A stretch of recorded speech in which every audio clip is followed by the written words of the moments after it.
In his last presidential monologue Saturday, President Obama mocked the candidates who are seeking his job. Hillary trying to appeal to young voters is a little bit like your relative who just signed up for Facebook. Yeah.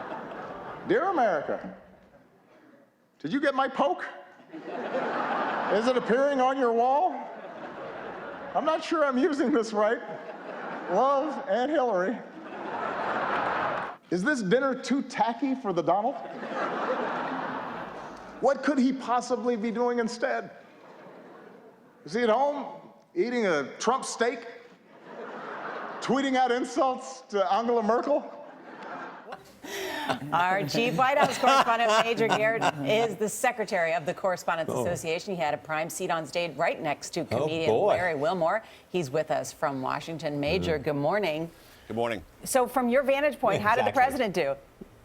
Look, the president cares a great deal about this speech and this comedy routine. He has what many comedians I've talked to at this dinner in the past regard as superb comedic timing, and he cares a great deal about his delivery and how well the jokes went over. And for another night at this Correspondents Dinner, he really did well. One thing I want to point out, though, the Correspondents Association is about access to the White House on a regular basis, putting questions to the president. And we had a great moment that night. Not only your award, Nora, but Jason Rezaian of the Washington Post announced all the award winners. 1 year ago at that same dinner, I wore a free Jason pin, and I said to the president, let's try to get him home.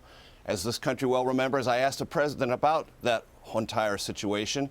Jason had coffee with me the morning of the Correspondents' Dinner to personally thank me for that question. At that dinner, he gave me a pen that said, Jason is freed. All of it came together that night, and it was an incredibly memorable experience for me. That really was nice moment. Great honor, yeah, indeed. Let's just point out, too, that we heard from the former House Speaker, John Boehner. That was a surprise to everyone, who made a cameo giving President Obama advice on life after politics. Let's watch a bit of that clip. So, you got any advice for me? So now you want my advice? First, stop sending me all these LinkedIn requests. And second, here's the beauty of this whole thing. You've got all the time in the world to figure this out. You can just be you for a while, if you know how to do that again. So I can just be me. This is so great. So good. Yeah. His expressions, the president's expressions were really priceless. At one point when John Boehner offered him a cigarette, and he looked at it like, should I? Classic. That was my favorite part of the clip. That was very good, yeah. Major, what do you think about that? I mean, the fact that they were able to get Boehner to sit side by side with the president after his presidency has been characterized by some pretty tough relations with Republicans. Sure, I think this White House probably has a different grade on the level of extremism in politics now in the Trump era than it did looking at John Boehner as Speaker of the House, and they might regard him as a more acceptable kind of Republican. Not that they viewed him as unacceptable before, but they thought he was sort of a captive of extremist factions within the House Republican caucus itself. Maybe they don't think that anymore. And of course, John Boehner, as a former Speaker of the House, wants to still be in the mix. Who wouldn't want to be in the mix? So it all sort of came together. It was light, it had great tempo, and it was funny. To follow the president is to follow a big deal act in terms of someone who knows how to deliver with the timing. How did Larry Wilmore do? Well, I talked to him about that before the bid, and he said, you know, every comedian is nervous going up after the president. He said, but I was at this dinner a year ago. I was sizing up the room. I was sizing up the moment. And he said to me before he went up, I'm just going to pretend I'm killing it with every single joke and bury on through, which is exactly what he did.